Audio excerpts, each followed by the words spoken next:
Broadcast has begun. Sorry.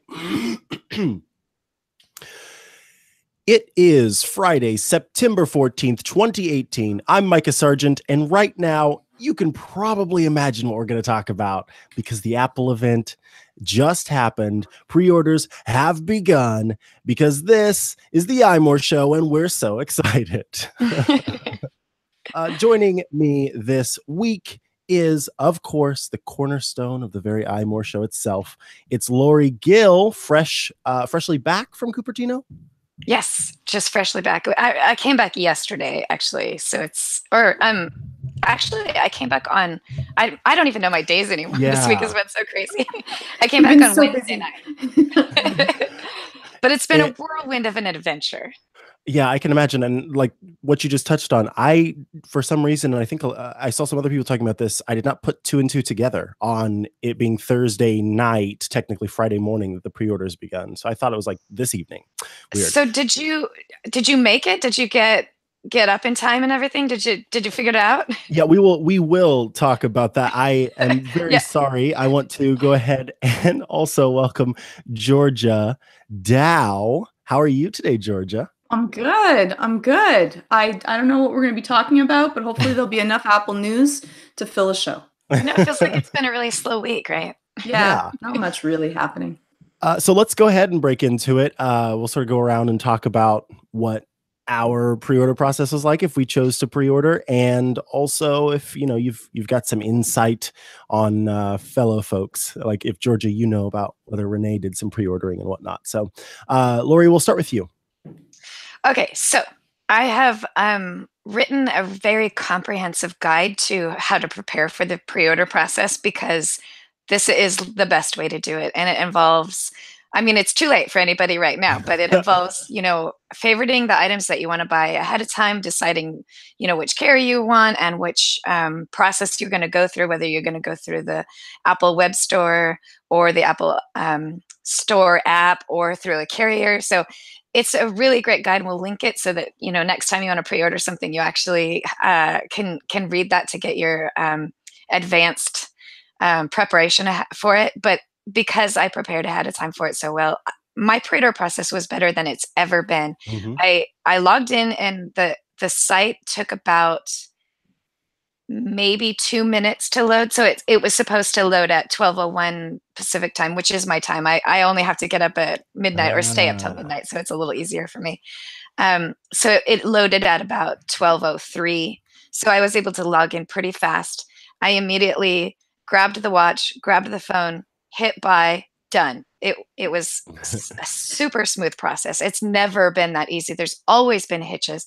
I think the reason that the pre-order process went as well is the SIM-free option on pre-order. I think that really makes a huge advantage, because you don't have to prepare with your cellular carrier and wait for that approval to go through. You don't have to remember what your PIN is or anything like that. It's just you can buy a SIM-free card, iPhone, and bam, you're like through the order process.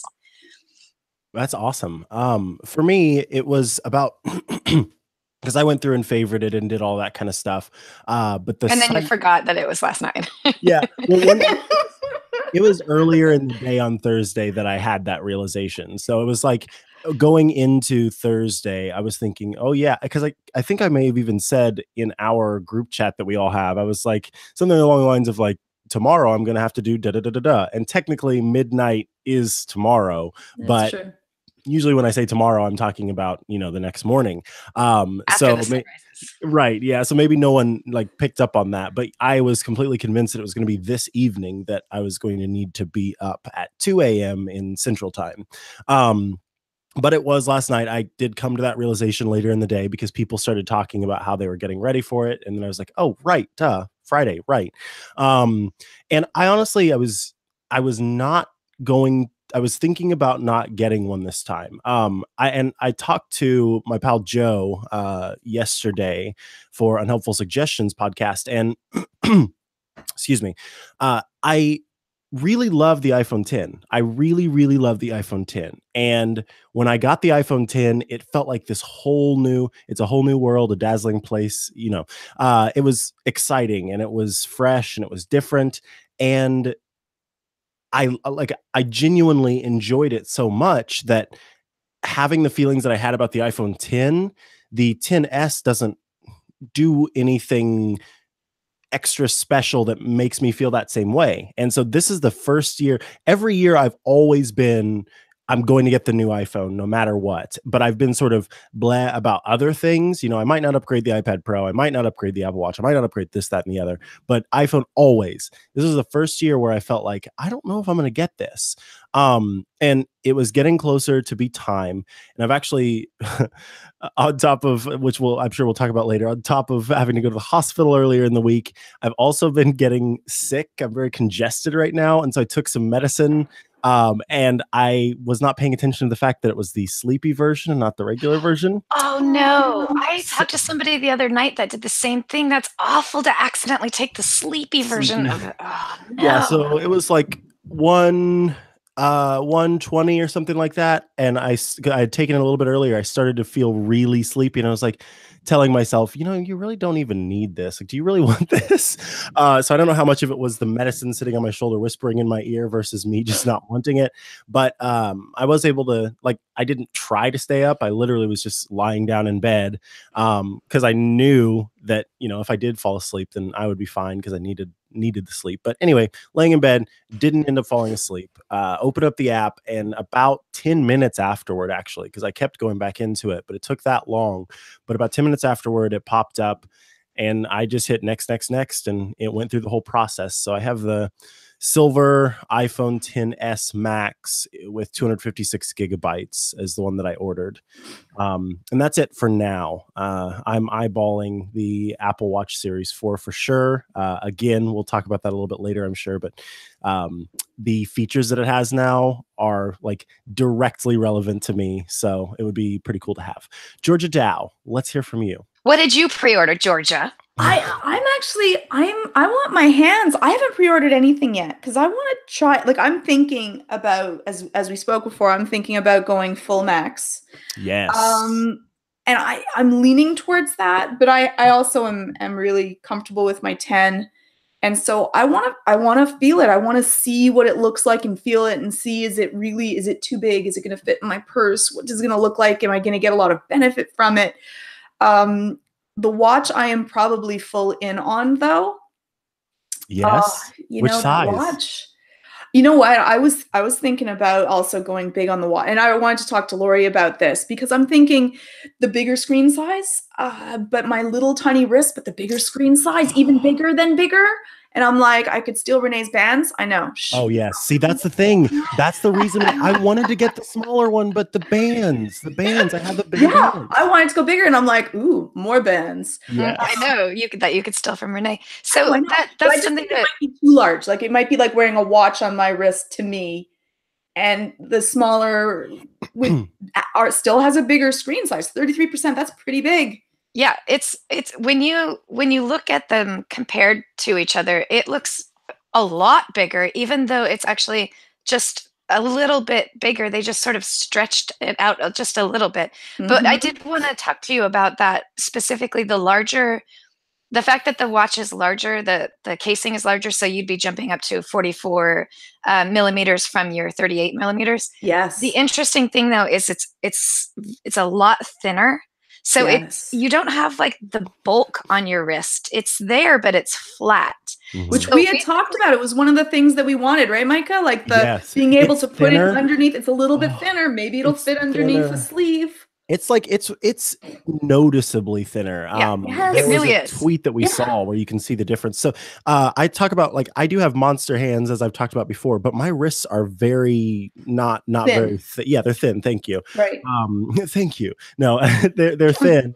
And so the 42 millimeter watch that I have right now is already sort of at the edges of either side of my wrist.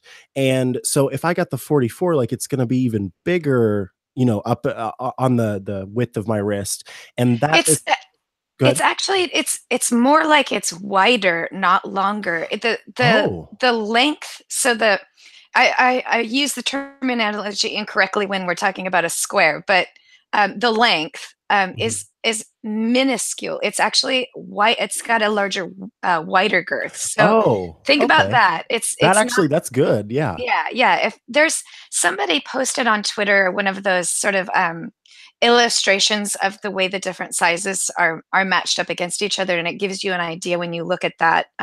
It's like one schematic on top of the other, so you can compare the two sizes, and it really kind of shows you, oh, what we're looking at is just a tiny bit on the length part, but significant on the width part, plus just the removing of the bezel, which like brings the corners basically all the way to the edge of the screen instead of in a little bit. Very cool. So yeah, Georgia, I just want to, I have to, so because of those questions, I don't want to have, and you have 2 weeks, you can return it, but I don't want to have to do that. I want to really have a hands-on, I want to take a look at it because it's a big investment. And like, if I had to choose, I think I would go watch. Yeah, because I have the 2, so I would be like going to 4. I really, that'd be a big deal. I really want the watch. Like the watch is to me like, oh my goodness, difference. And the phone, it's more, would be just the more real estate, because I do enjoy gaming and reading and other stuff on my husband's phone. Like I don't actually want to give it back to him, even though I have the 10. And he has the Plus. So I'm like, but I don't like to give it back to him. I'm like, oh, that's better. So I'm thinking, yeah, I'm still thinking Max, but I'm not sure. Like, I'm like, nah, just for more screen. Do I really want it so much? That's the thing. I feel like I've heard a lot of people say this, and I absolutely agree that I don't know that it's such a compelling upgrade for those of us who are using the iPhone 10. Yes. And like, I know I've said this already, but I think it's not a small thing to say that, and I know I ended up getting it, but I've never felt this level of like, I don't really necessarily want this thing. And I'm happy to have the bigger screen real estate. It'll fit in my hand better. I'm excited, of course, to get a new phone, but I know it's coming next Friday, and I don't have that same sort of like giddy anticipation that I normally have. Right. Even with S models, like S models in the past have offered something new that was really exciting. And this one, like I'm not knocking Apple for the creation of these devices or anything like that, but I think that this is the least compelling for people that are on iPhone 10 already.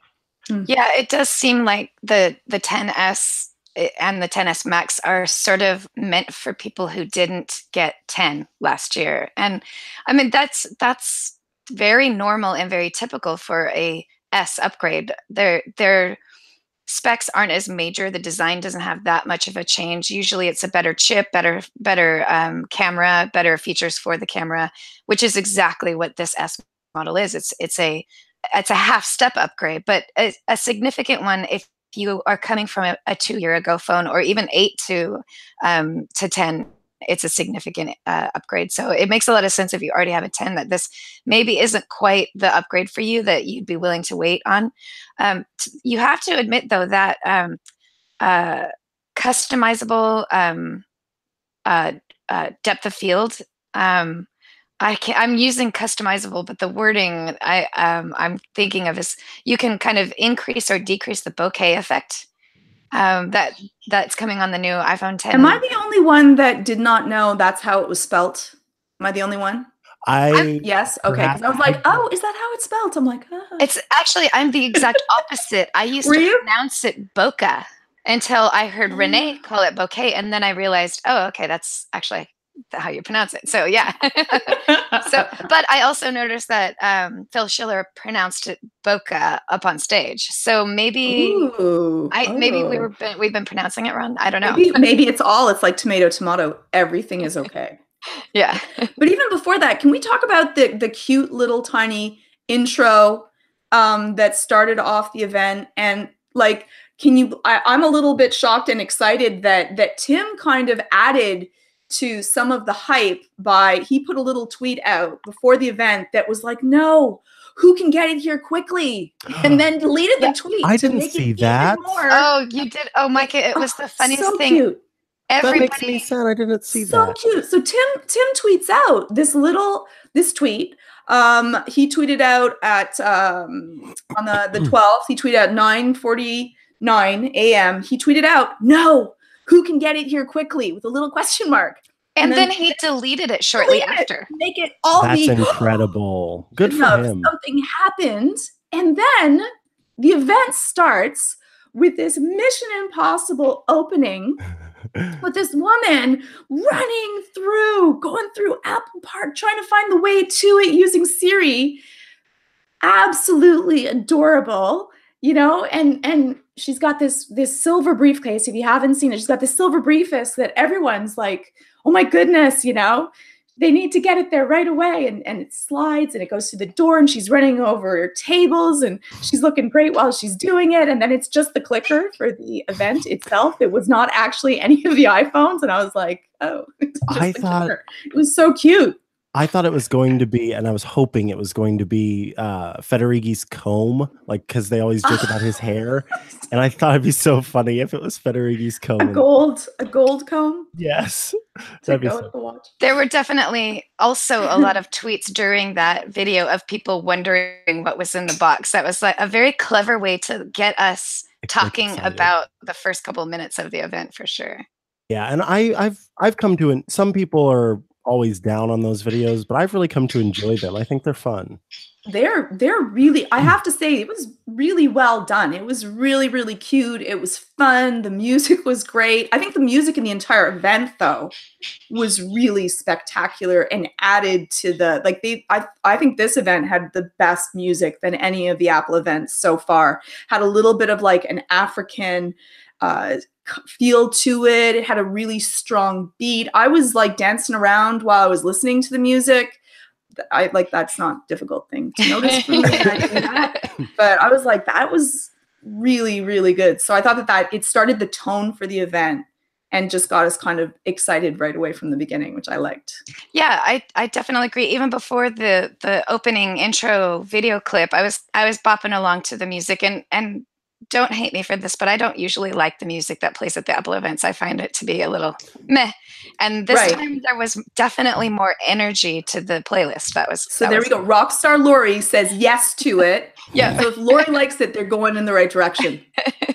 Yeah. Oh, and honestly, so we had talked a little bit about that in the iMore chat, our Slack room, that the music was better this year. Cause I'm used to like being like, ugh. It's a little elevator-ish. Gonna get mad, but it's a little elevator-ish. No, like usually it's a little it's a little too mellow. Yeah, mellow music. That's it. A little too zen. Wow, Georgia. Something's too zen for Georgia Dow. Well, when you do an event, you want to build up hype. You want to make people excited. There was an excitement to this. This was more movie premiere-y kind of a thought to it, and I liked it. Yeah. So let's go ahead and actually, before we maybe even talk more about the phones, I would love to get into the conversation. Georgia, you want to talk about the psychological stuff, and I think a good way maybe to start this is by me explaining why I'm so excited about this Apple Watch Series 4, and then you can explain why it may or may not be a good thing for me to have. So the the day before. Yes, the day before the iPhone event, I woke up in the middle of the night and I had this feeling that I had not had since the last time that I ended up having to go to the hospital during the day before my birthday while I was watching the Star Wars movie. It was this horrible heart racing thing that basically like my heart rhythm was off. So I went back to the ER and it was arrhythmia. And there's not a whole lot that they can do for you there. Like they pump you with fluids and they make sure you're not having a heart attack and those kinds of things. But beta blockers are a good fix in between while they look for what might be the cause. And the weird thing is, like, I've not had this happen for 9 months. And so they sort of thought that maybe it was under control, because there were some other things that they'd put out there that could be the cause of it. Anywho, so for it to come back up again, I was kind of disappointed because I thought that it had gotten figured out. And like next steps are a little bit more serious, including them going in and like burning a portion of your heart. It's called node ablation, and it basically just fixes the rhythms. So anyway, I was making light of the situation because it's not a fun thing, but it is nice to sort of treat it as this thing that happened. And so I was talking about how it was funny that the day before Apple was supposed to release an Apple Watch that has these heart features is the day that I went in, and maybe it was just Apple's marketing team working on some sort of guerrilla marketing tactics to have me have this happen. But of course, not the case. But That's terrible. yeah, I would hope not. no. But anywho, when I saw the Apple Watch Series 4 had not only ECG built into the watch, but also arrhythmia detection, AFib, and things like that, that was really exciting. In the past, I upgraded to the Series 3 Apple Watch. I was on the Series 0. I upgraded to the Series 3 Apple Watch at the end of last year after my last cardiac event, because I knew that the Series 3 offered better heart rate tracking features, and it can give you like alerts to high heart rate and things like that. And so I wanted to have this device on my wrist that was constantly taking my heart rate throughout the day, and then I could show it to my doctor and they could, figure all of that out. So the Series 4 now, it's very cool. It has a titanium diode built into the digital crown, and the back plate of the Apple Watch is also metallic. And so when it sits on your wrist, essentially what happens is you form, I'm holding up my arm and thinking it's in the frame, but I'm looking at the frame. My arm's not in the frame, so I should know. So here we go. It touches here, and then with your finger, you touch the digital crown, and essentially you're forming a circuit. So then it can figure out, it's called an electrocardiogram for anybody that doesn't know, and it can figure out the electrical signals related to how your heart is moving, the rhythms there. And so by doing that, then it can start to determine if there are odd rhythms and if things are off with your ECG. But it's also doing passive, I guess would be the best way to put it, passive detection for things like AFib as well. And it's not entirely clear to me. Sorry. It's not entirely clear to me, but I do believe that later Apple Watch series, any ones that can run watchOS, what are we on, 5, Lori? 5, yes. Yeah, watchOS 5 will be able to do arrhythmia detection, basically anything without ECG, because that's a separate feature these new heart rhythms are.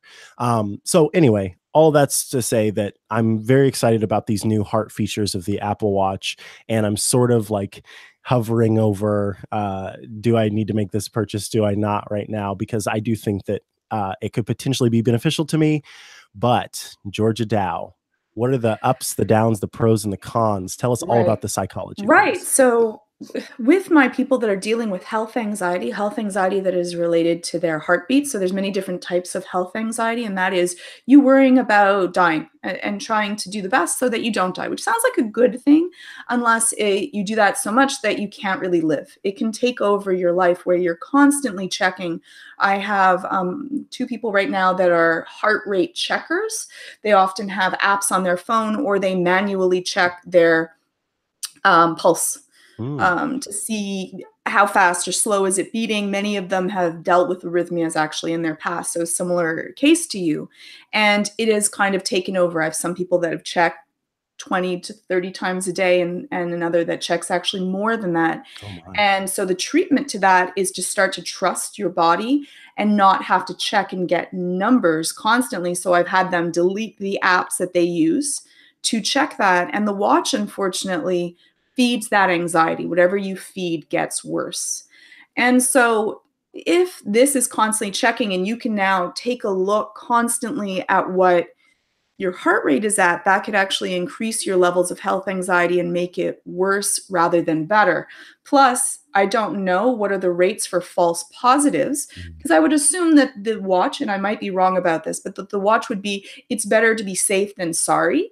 Most cases, if you fail, you want to fail positive than fail Ah, negative. yeah. And that could also cause a lot of people massive amounts of anxiety and going to the hospital when they don't need to. So is that And false so, positives versus false negatives? Is that like, yeah, so it thinking that you might have an arrhythmia or a problem when you don't seems like a safer thing to fail on than it is to, maybe you might be having a heart attack and it says you're okay. Like, out of both of them, I can see that Apple would rather want to be on the safe than sorry side. And so But that that also, can add to anxiety for people who are already having heart health anxiety. yes, Yeah. yes, and that makes it's a perfect really sense. big deal. Like they're not, you don't live anymore. Like, it just takes over your life, and it can grow. Health anxiety can grow very, very quickly, and it is very intense because it's a closer link to keeping yourself alive. And so just even knowing what your heart rate is all the time is a difficulty for them. Hmm. It's something that you can constantly have to monitor. And Almost again, enables then the it enables anxiety. it and encourages it. Mhm. Even when you feel good because your heart rate is low and but not too low, and you're healthy, just by checking in, and the relief is when you see that you're okay on the watch, you're like, your anxiety goes down. I'm okay. Wow. And every time you do that, that's a feeding loop. So you feel anxiety. I'm wondering, what's my Oh, heart rate? I don't feel too good. Let's check. And when I've checked, my anxiety then goes down. So that's a reward. You're rewarding your brain. And how do you get better at something? You reward it. But you're rewarding anxiety. So your anxiety is going to interesting. get better. Better meaning stronger. And so I think that this is amazing. Like, and don't get me wrong, I think it's absolutely amazing. I think it is helpful, and I think it will save lives. But my other side of me went, but Hmm. would I want anyone that had health anxiety to have this? And can you turn it off?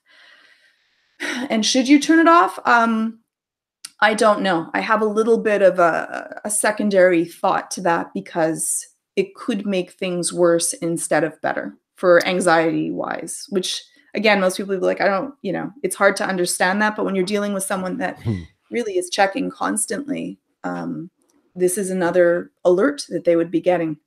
Yeah, Yeah. and that's the interesting thing about this is, and really quickly, so I don't get email. We don't get email. I want to make some corrections here. I kept calling it a titanium diode. It's a titanium electrode that's built into the digital crown, and the back glass is actually it's not just like a piece of metal. It is chromium silicon carbon nitride. So it goes like on the sapphire crystal, and it can detect electrical heart impulses. But that's the fascinating thing for me, Georgia. And like we've talked before when we did the podcast Disruption, like I've dealt with anxiety throughout a lot of my life. And so when I first had this heart thing, I I left the theater because I was literally vibrating the chair. That's how hard my heart was beating. And I went home because I was like, this is just me having a panic attack right now. And I waited for an hour, and my resting heart rate was at 140. Like, I would check intermittently. And I was like, okay, this is actually not, I don't think this is okay. So when I went to the hospital, they like pulled out the wheelchair, and like the alarms started going off. They're like, oh yeah, this is not a great thing that's happening. And so that was one situation where it felt it felt a little bit it felt good that like I had this, because I tend to be, if I think that there's anxiety coming on, I tend to like sort of compartmentalize it and just like tuck it away, because I know that if I focus on it too much, then it's going to turn into a big thing. And so this was actually a helpful thing for me, where my Apple Watch was like, yo, yo, yo, this has not gone down, and that's not okay. And so that led to goodness. But yeah, I can absolutely see if you've got that. See, I didn't even think about that cycle, that, oh, now suddenly this is the thing that lowers my anxiety. And now suddenly I'm doing it 60 times a day, 70 times a day. And that's the irony of health anxiety, right? Because that's, you are trying to stay alive, but then you don't live by trying to stay alive. Yeah. Yeah, exactly to that. And for people that are just noticing what's the difference between like in your case of like, is this a panic attack or is this actually my heart rate has been, that could be very helpful, right? And Mhm. so it's one of these things that it all depends on the case. Whereas the other side of what the Apple Watch is giving you, the accelerometer that detects for a fall, I actually started to cry during that. Oh, Again, bless. I know, I know. No, My that's my sweet. No, child's like, that's "Why really are you sweet. crying?" But my parents, both of my parents just passed away. So I'm emotional anyways, let's be honest. I cried a hat for anything, but I'm like, this is so good for people that are elderly and or just anything, because the accelerometer can now detect if you fall down.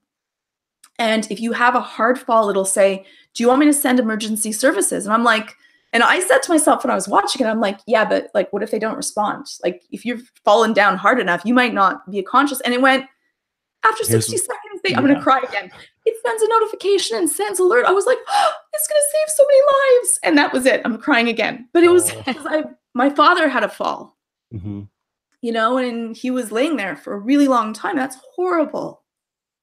Sorry. You guys go on while I cry. I don't think So I can yeah, now, but so that's actually absolutely, and I think they mentioned in that in the event that falling is like a major reason for people being injured. And if you are alone, you don't even have to be elderly. If you fall and No, you're for alone, sure. it's very difficult to like get the help and the care that you need right away. And Yeah. having that watch right by your side is a really great thing for it to recognize that you've fallen, ask you, would you like to call emergency services? And if you don't respond and you don't move, it will automatically call it for you. I did have a question on Twitter that Renee is going to look into it. He's going to be getting an Apple Watch as soon as possible, and I asked him to test this about whether or not a person falls from a seizure and whether or not the movement from the seizure will not trigger the call because it's reading that it's moving. What I wonder is maybe it will still trigger the call because even though you might be moving, maybe your location hasn't changed and that might still trigger it. We have to wait and see. We have to find out. They didn't speak to seizure falls at all, but it's Mm. definitely like a good question. And if it is still something that works with seizure falls, I think that's a really big benefit too for people who have seizures, because that is also a very awful thing to have to experience, and to be able to call emergency services when something like that happens without you having to do it yourself is really good. So yeah. It's amazing. And for people, like, it's like, if you've fallen off of the roof of a house, or you fall, Uh-huh. like, There's wow, any like reason. any reason, like, it's awesome. And when they do the emergency services call, it also goes to your emergency people contacts. Yep. Yeah. So, like, wow, huge. Yeah. And like again, I think about sometimes like there are quite a few folks, especially those of us who are like writers, who do freelance or do like work from home kind of stuff, who live alone. And I mean, there could come a time where maybe you do fall and you're not anywhere near anything. And if you've got that Apple Yes. Watch there for you, it could help anybody. Yeah. And I think that Yes. that's fantastic. And when I s- I saw that they were taking advantage of these health initiatives with this watch. I think that's so great. It does benefit the bottom line, and they do get to tell lots of fun stories. And I'm sure there will be more fun stories that they'll be able to tell. And by fun, I mean harrowing stories that of people But being saved. people that have been saved by that, that's Saved. like they Saved. deserve it.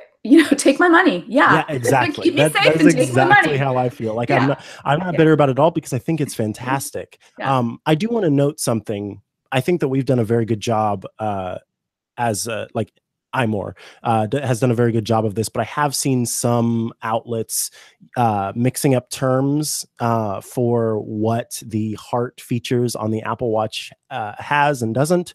FDA clearance is different from FDA approval.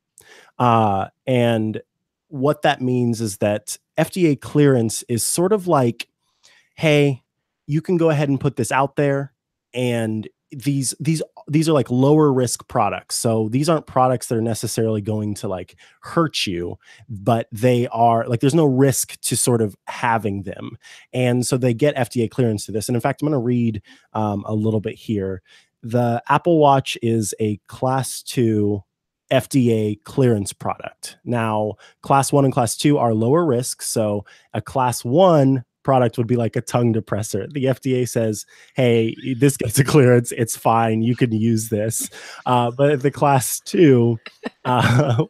Isn't that hilarious? Like the oh my gosh, you have one with you. Now, Georgia, be careful. There's FDA. That's why. Hey, careful though. I now feel safe to use your tongue depressor. So yeah, just keep that in mind. There's a big difference, especially with like trials and things like that for FDA approval versus FDA clearance. But Apple did have to show some of the information and say, hey, here's what we have seen and here's how it works. And then the FDA is like, oh, that's pretty cool. You're not going to hurt anybody by putting that out there, or you won't hurt too many people, I guess, by putting that out there, since it is low risk. So then they get a little bit of a thumbs up. But yeah, approval is different and is a lot more involved and takes a lot more time, but clearance is still like, it's something, it's still pretty cool.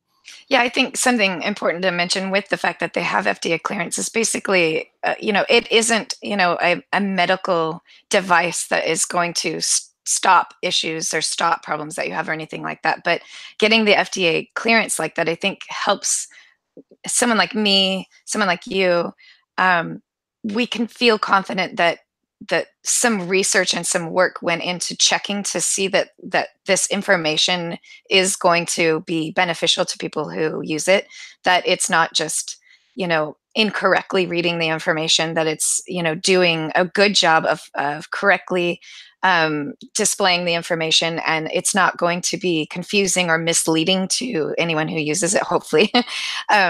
So I think just having that sort of badge of FDA on there, I think really is, it really, for me, it makes me feel good knowing that if I use that, the ECG, for example, sensor, that it's going to, the information that I'm reading from it is accurate, and that I can share that with my doctor, and my doctor will be able to use that information to determine whether or not there's, I need to, do more for it.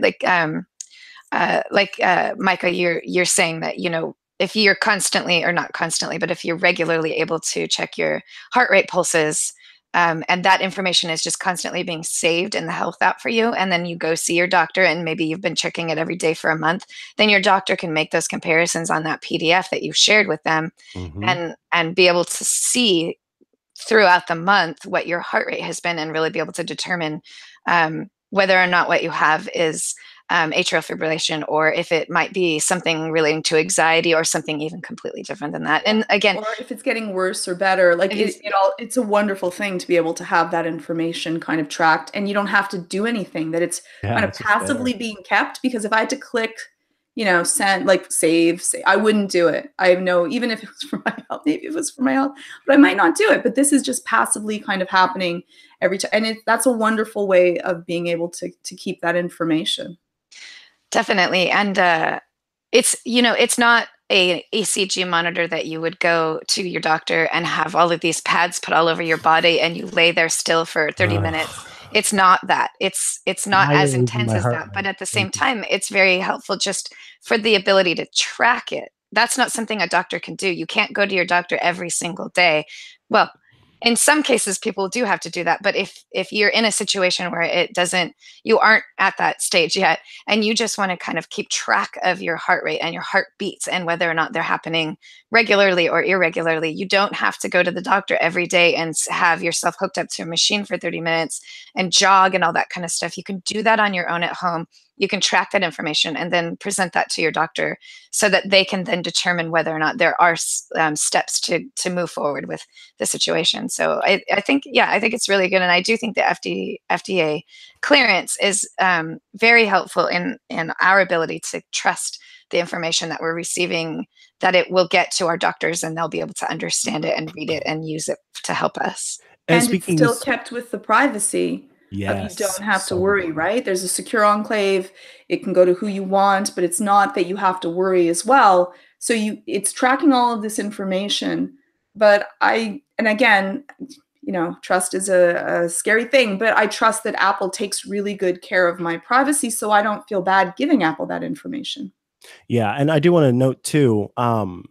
So when I got when my insurance, rather health insurance, back in December, got like the ER charge and all that stuff, and then I got to see sort of how it broke down. For them to do the ECG in the hospital was ridiculous. It cost so much money. Way like I could buy 15 Apple Watches with what it costs to get an ECG in the Ooh. hospital. And then I actually wore one for a week that they sent home with me. I had it all hooked up all over me, and then sent it back into them so that they could see how my rhythms were looking over time. And that was also expensive. And so like I'm blessed And to I'm have. guessing probably not very comfortable. It wasn't just like a Oh watch. There's a no. lot. And it was on my birthday too, so I was just like at home on my birthday because I wasn't going to be looking like a robot hanging out at a restaurant or something. So that that wasn't very inexpensive either, and like I'm thankful that I have insurance to cover that stuff. I can't imagine what it would be like to not have that and have to cover that stuff. But that is where it's like, okay, the Apple Watch is so much less expensive than going through all of that, and I'm not only having it for a week. I can wear it every day and get all that information.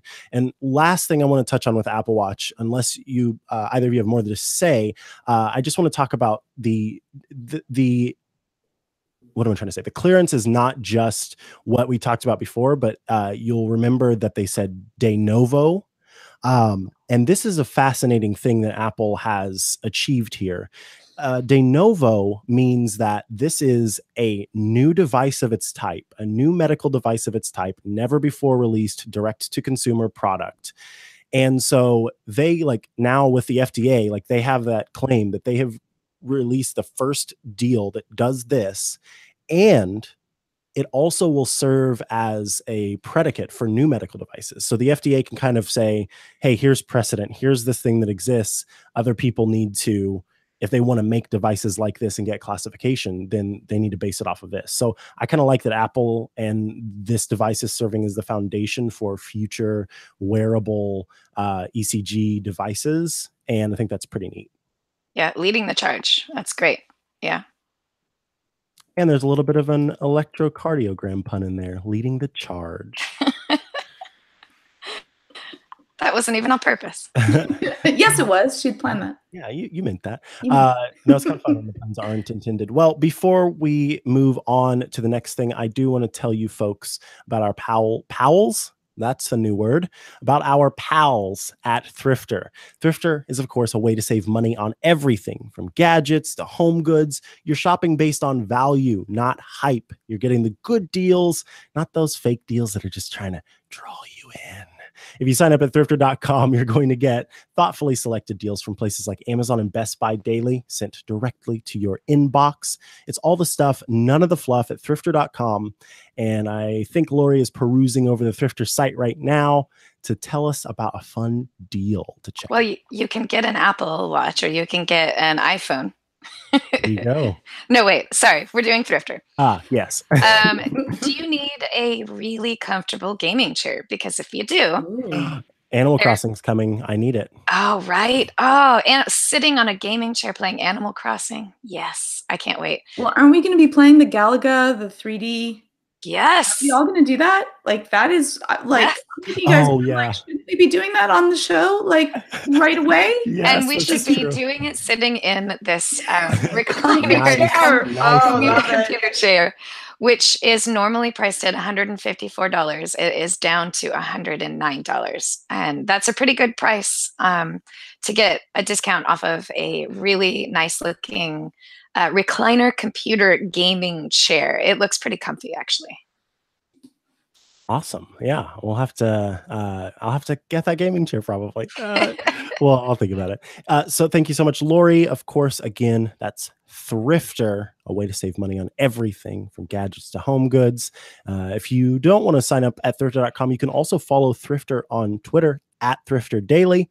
And if you live in the UK or Canada, you can follow at Thrifter UK or at Thrifter CA, respectively.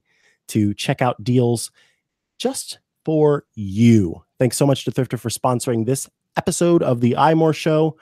And let's talk about iPhone, and then we'll talk about, rest in peace, iPhone SE. So we've got a new iPhone. We know, we knew kind of what was coming ahead of time because. Oh God, that morning.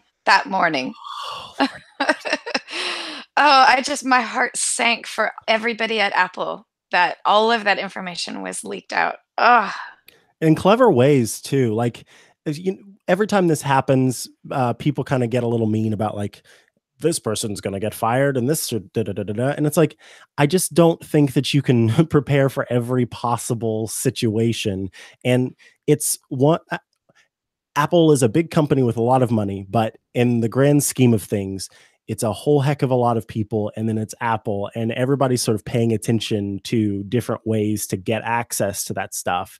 And so sometimes things are going to slip through the cracks, and they did this time, and it's likely that it's not going to happen again in the same way. But it did. It kind of stunk that things were released ahead of time. But it did. But it did help us in terms of those of us who, were going to be covering it on the day, knowing what was going to be and what wasn't going to be. And so there were no iPad announcements, no Mac announcements. It was very much focused on Apple Watch and iPhone. And does anyone think, and I'm sure that this is just, the answer is no, but that maybe Apple does that just to lower our expectations, so they're like, don't expect too much because you're not getting it. I think there are definitely people out there who think that for sure, but I like really Georgia. Don't think that was. so politely. Yes, there are definitely people who have no idea what they're talking about out there that think that. The shade. I think that it's a fun theory. Like, there's a part of me that wants to believe that that's true, but I just think that Apple. The thing is, Apple wants to give a certain message for products, and if the things go out ahead of time, I understand this so completely, because my biggest fear in all of life is being misunderstood. And so anytime like I say something and I feel like what I said and what I meant is not, like, they don't match up, I'll spend so much energy trying to make sure that I can get out exactly what it is that I want to say. And so I feel this with Apple, because it's sort of like when you introduce someone to your favorite band, or you introduce someone to your favorite movie, and they don't get it, and you're just like, oh no, like, I can't believe I even, put like, open myself up to this heartache kind of, and like, you trying to explain, this is why this is so great, this, and this, but it's already out there. They've already had their impression of it, and you don't have control over it's a little control. It's like, I want to control the way that you feel about it, because I want you to feel great about it, but that's not necessarily. If you feel great about it, and I recommended it, then you feel great about me. Yes, and I feel great about me, and we feel great about each other, right? So, I think that that's sort of the thing that keeps me from believing that that would be the case, because they want to put out exactly their message and say, this is a Super Retina display. This is why this is great. Hey, let's spend 45,000 hours talking about the chip that's in this thing, and also have 7 demos. And the Apple event this time was a little weird to me. But anyway, let's go ahead quickly and sort of break down some of these features of the iPhone X. What are we most excited about? And then we'll bid adieu to the iPhone SE. Stop saying that. Let me say real quick. We did touch on this a little bit when we first started the show about some of the features that are in the iPhone XS and iPhone XS Max that aren't in the iPhone X. So though it is somewhat of a minor upgrade, there's a couple of big things that I'm really excited about. And one of them is the camera, which has an adjustable bokeh effect on it. And I keep talking specifically about that because to me that is a huge, awesome thing to add to the mobile camera experience, because we've all used portrait mode on our phones and been a little disappointed in the way it turns out. And sometimes that that subject matter that is very crisp and clear is actually too crisp and clear, in my opinion, and the background is too bokeh'd. And Mhm. this allows you to adjust it. Maybe Yeah. you want your subject matter to be the brightest, clearest, crispest thing in the image. Just hike it all the way up to 16. Maybe you actually want it to be a little more natural looking, a little more evenly spaced out. Drop it all the way down to 1.4. It's really impressive that the software that they've put into the iPhone 10s and 10s Max allows for that customization of how much of a bokeh effect you want on that. Honestly, that's not something you can get in a DSLR camera. That is something that you get to do by using software that makes that change, not hardware. So the fact that they've combined the really great hardware of the camera on the mobile phones with the really great software that you can use directly on your mobile phone, it's really impressive. Yeah, and the other thing I think that's worth discussing is this new A12 Bionic chip. It's got a more powerful neural engine. That, I mean, that's sort of, Lori, what you're talking about there. That the neural engine plays a huge role in making these bokeh effects possible. It's got a better GPU and all that jazz. Essentially, I was blown away by the fact that Apple's image signal processor can run like a trillion operations on every single photo to try and make it look the best it possibly can. That's incredible. But it means that we're going to have better AR experiences, better portrait lighting, that smart HDR effect. Gaming is supposed to get better. Lots of different things that will change because of the bionic chip, as well as faster Face ID, which I think is interesting because I haven't really noticed it to be slow at all. So whenever they're like, yeah, now I it's faster. do. Like, I'm is it like, good to I be? guess I'm really I'm not great with delay. Because I'm like, oh God, really? An extra second? I'm like, oh, Oh, fine, I'll wow. stare at you for a little bit longer. So I was really excited that it's gonna have faster Face ID. Plus, I was like, it's gonna have enhanced scratch resistance, which I was like, thank God, because I almost immediately scratched my 10. Immediately. Oh, my I don't word. even know how, but I almost immediately scratched my 10, and it's more water resistant, so that's great Oh, yeah, because that's right. I'm also exceptionally clumsy. But the colors, Uh, the I'm like, really? Only 3? Why can't I also have, if I choose to go max, to get it in a pretty blue color? yeah, I'm so sad about that. I am so sad about that because I've decided that's called hot blue. The iPhone 10R, the name of that color is hot blue because that phone is hot. Like, I'm vaguely attracted to that phone. It's hot. And I don't understand why. It's not fair that I can't have it on the iPhone 10s. It's not fair at all. So, Micah, that's something we can talk about. The iPhone XR, sorry, R. I keep hearing people say the word X, and then my brain just like reverts back and forgets Same. what to call it. Right? It I have undoes to me. Yeah. retrain myself to say 10 again. Um, you went for the Max, and I know why. All of the great advanced features that comes with the iPhone 10s Max, but you must have thought about waiting an extra month and just going with the 10R, Oh, yeah. specifically for the color. It's hot, Lori. It's hot. It was like calling my name. It's like, hey, you want to be my best friend? I'll stay in your pocket all day. And I'm like, yeah. And then I get to look at your pretty blueness. Um, but I decided that I really wanted to go with the iPhone 10s because of the features that it provides. And I do like the dual camera system and how much that improves AR experiences, which the iPhone 10R, they're doing a lot of stuff in processing to make that possible, but it's not the same. It's simply not the same because what you can do with tracking by having two separate lenses is so much more than you can do with just one. And anyone can see that now if they have an iPad and they do an AR experience versus an iPhone 10 with an AR experience, because the same thing is happening on an iPad. But yeah, it honestly made me consider it. I don't notice the big difference between OLED and LCD displays. It's not that big of a deal for me, the like richer, deeper blacks. I know if Renee were here, he'd be like gritting his teeth, but for me, it's not that big of a deal. And so seeing this, I was like, wow, again, this is hot. Why don't I have this? And so I'm just a little sad that I can't have it on mine. But yeah, in the end, I wanted to go with the bigger one and or rather the more powerful one. But I think that people who get this phone are going to be very happy with it, I think. Yeah, so that's maybe something that we can kind of talk about a little bit. What if you were upgrading from an iPhone 8 Plus instead of a 10, for example?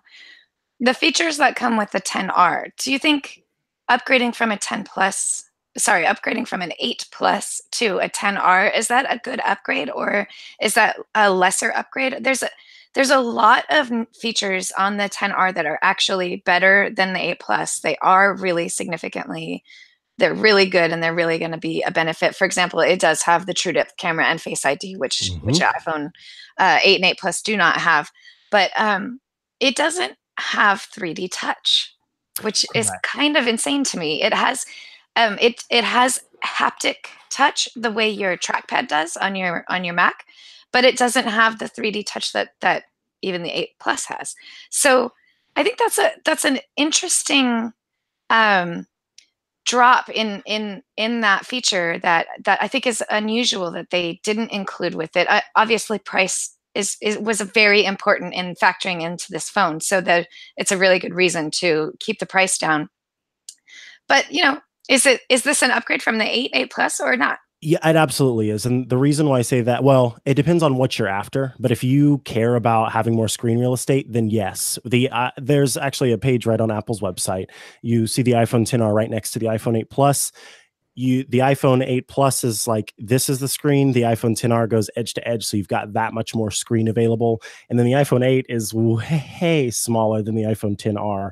So you're going to be getting an upgrade in those places, as well as the new, like the neural engine. It's got the A12 Bionic in it. It's a way faster, way better camera system, and all of those features are going to provide a new experience that I think will be well worth that upgrade. And so this makes no sense, but stick with me. Like I'm sort of jealous of people that are on the iPhone 8 or 8 Plus because these upgrades make a whole lot more sense than me with my beautiful iPhone 10.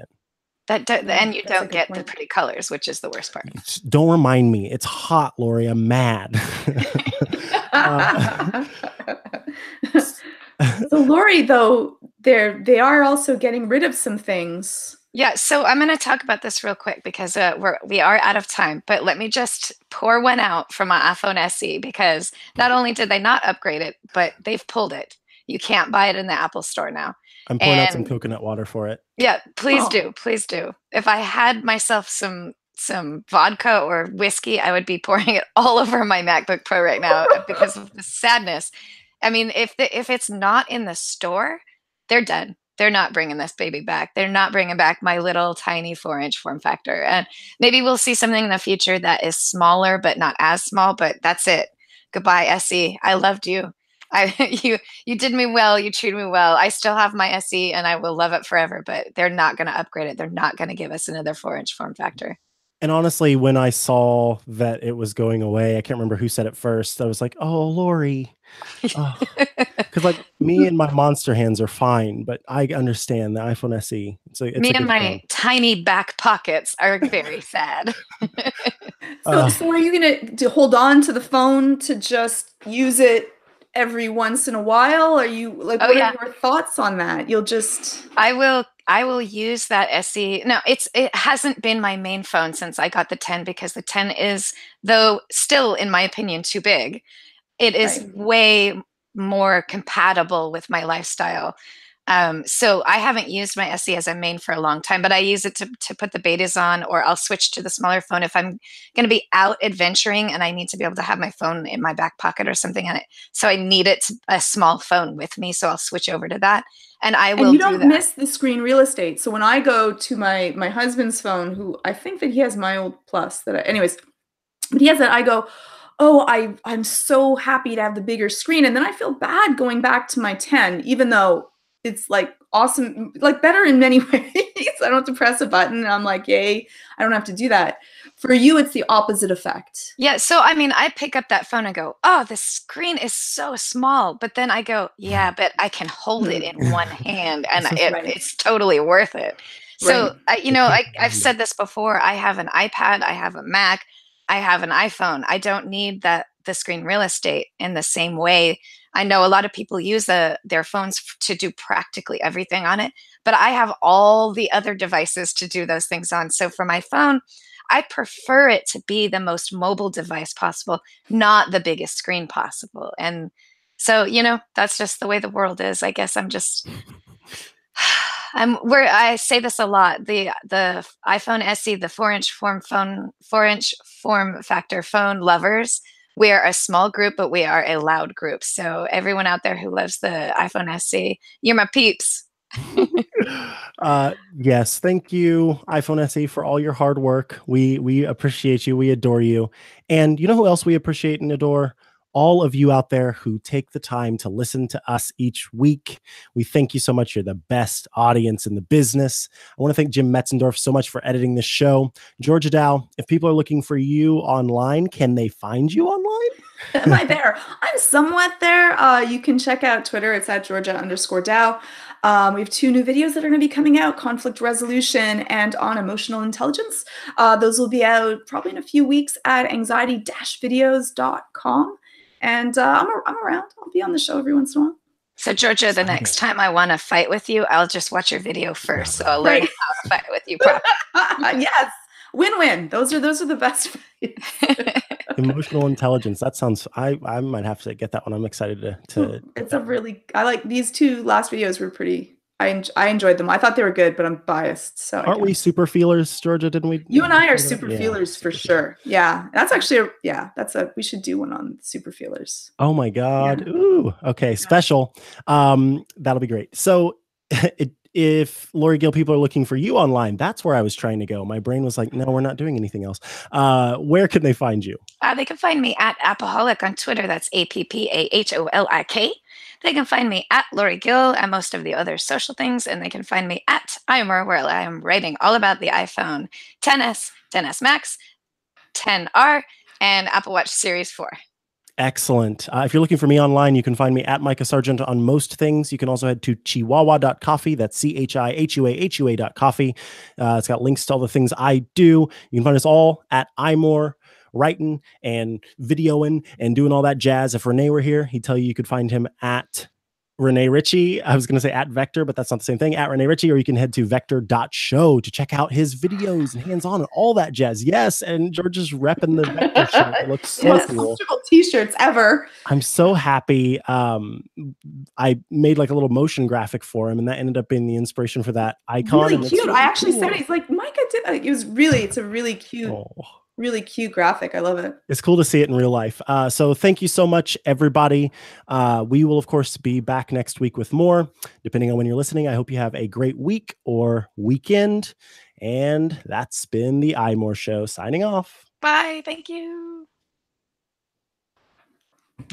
Georgia, by the way, is just using crab hands to say goodbye.